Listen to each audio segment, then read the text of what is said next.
Last session के अंदर हम लोगों ने बेसिकली इन तीनों टूल्स को डिस्कस किया था, जिसके अंदर लूजी टूल, पॉलीगन टूल और मैग्नेटिक टूल की कमांड्स और उसको यूज करने की टेक्निक्स जो है वो शामिल थी। इन्हीं तीनों टूल्स से स्टार्ट करते हैं। मेन ऑब्जेक्टिव ये है इन तीनों टूल्स का कि आप पिक्चर की कटिंग करते हैं और उसे किसी नए बैकग्राउंड पे लेके जाते हैं और क्या क्या कर सकते हैं इन तीनों टूल्स की मदद से।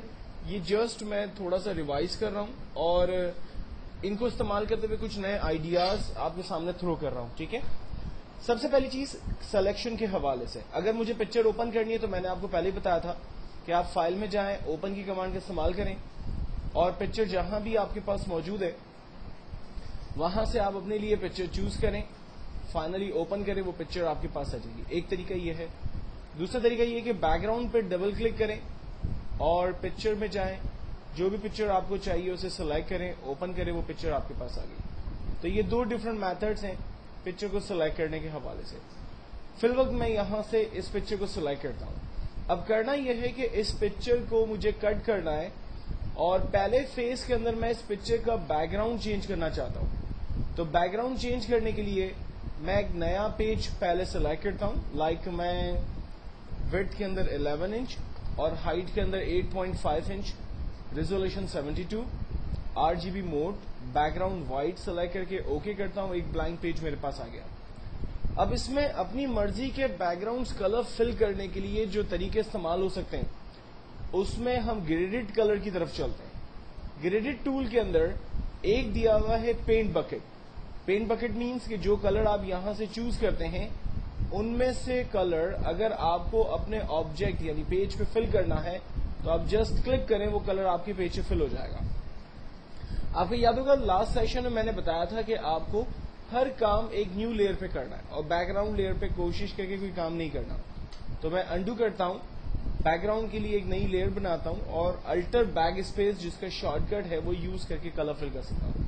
तो आप चाहें तो यहां से कलर अपनी मर्जी का चूज करें और बकेट की मदद से कलर फिल कर दें, या फिर अल्टर बैक स्पेस की मदद से आप कलर फिल कर सकते हैं। ठीक है, ये दो डिफरेंट मेथड्स मैंने आपके साथ लास्ट सेशन में डिस्कस किए थे। अब नेक्स्ट काम हम ये कर रहे हैं कि कलर के अंदर हमें ग्रेडेड कलर फिल करना है। तो इसी बकेट में हमें ग्रेडेड टूल नाम का एक ऑब्जेक्ट मिलता है जिसके अंदर कलर्स की डिफरेंट वेराइटीज मौजूद है। इनमें से कोई भी कलर ऑप्शन चूज करें और जस्ट ड्रैग करें, आपके पास वो कलर फिल हो जाएंगे। और यहां पर कलर फिल करने की 5 डिफरेंट वेराइटीज हैं। लाइक पहला जो हमने कलर फिल किया वो लिनियर ग्रेडेड था। अगर मैं रीडायल ग्रेडेड लेता हूं तो ये सर्कल शेप के अंदर कलर फिल कर रहा है। थर्ड जो है वो मेरे पास एंगल ग्रेडेड है। ये सॉर्ट ऑफ जो है वो एक स्पॉटलाइट की तरह है, ये लाइंस की तरह ही प्रिंट करता है। और लास्ट में डायमंड शेप की तरह ही कलर्स के सिंबल्स हमारे पास आते हैं। तो आप इनमें से जो भी स्टाइल फिल करना चाहते हैं वो फिल करें और जो कलर अपने लिए चूज करना चाहते हैं वो कलर अपने लिए चूज करें। तो एक सिंपल तरीका है बैकग्राउंड कलर पे जो अवेलेबल कलर्स हैं, ग्रेडेड कलर्स हैं, उनको यूज करते हुए अपने लिए बैकग्राउंड को थोड़ा सा अट्रैक्टिव बनाएं।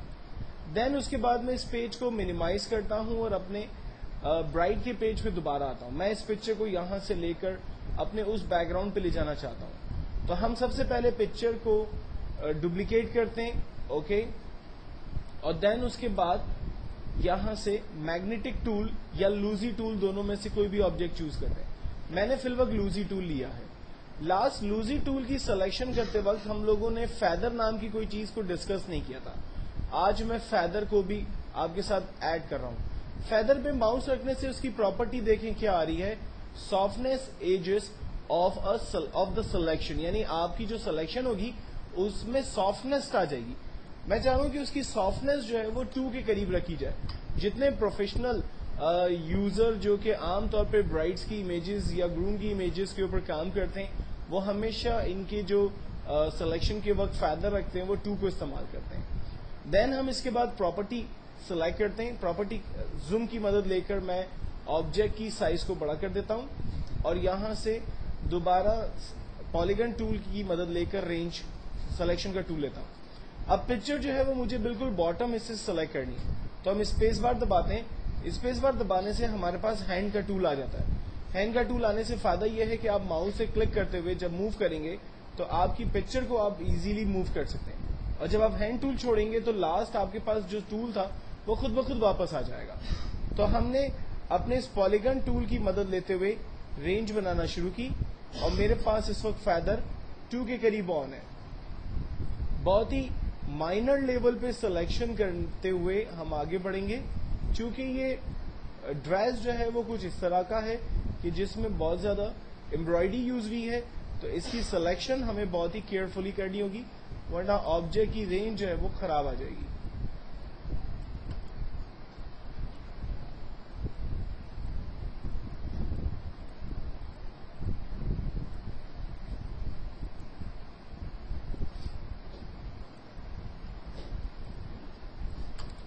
जब मुझे पिक्चर को मूव करना है तो मैं स्पेस बार दबाकर हैंड टूल ले लेता हूं, और मेरे पास पिक्चर मूव करने के लिए ऑब्जेक्ट आ जाता है।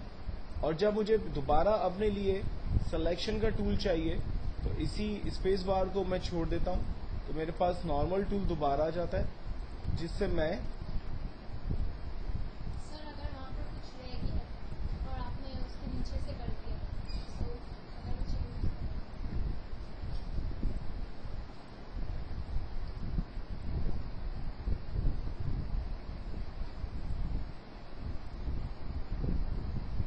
ना फाइनली सिलेक्शन कंप्लीट होने के बाद मैं जूम टूल की मदद से इसको फिट टू स्क्रीन कर देता हूं, ताकि पेज मुझे बिल्कुल ठीक से नजर आए, और मैं इसको रीस्टोर करके अपने पुराने पेज को ओपन करता हूं और इसे भी रीस्टोर कर लेता हूं। अब मैं इस पिक्चर को अपने पेज पर ले जा रहा हूं। आप देखें इसके जो कॉर्नर एजेस हैं वो बिल्कुल स्मूथ कट हुए हैं। मैं इसका जूम बड़ा करता हूं और इसके बैकग्राउंड को फैला देता हूं। ये देखें इसकी जो एजेस हैं वो बिल्कुल नॉर्मल कटिंग हुए हैं, जिसमें ड्रेस जो है वो पूरी तरह से ठीक से आ रहा है। लास्ट हम लोगों ने जब इमेज की सिलेक्शन बनाई थी तो उसमें हमें प्रॉब्लम ये आ रहा था कि पिक्चर जो है वो कॉर्नर से ठीक तरह से सिलेक्शन उसका नहीं बन रहा था, और कटिंग जो है वो इतनी अच्छी से हम नहीं कर पाते। तो आज के सेशन में हम लोगों ने इसको सबसे पहले डिस्कस किया कि जब भी आप सिलेक्शन करें तो ख्याल रखें कि आपके पास फेदर जो है वो 2 के करीब हो, ताकि इसके जो कॉर्नर एजेस हैं वो बिल्कुल नॉर्मली हो जाए। पिक्चर आपके पास एक अलग लेयर पे आ रही है, जबकि बैकग्राउंड आपने एक सेपरेट लेयर पे ड्रॉ किया हुआ है। अगर आप बैकग्राउंड के कलर्स को अपनी मर्जी से चेंज करना चाहते हैं तो वो भी आप अपने हिसाब से चेंज कर सकते हैं।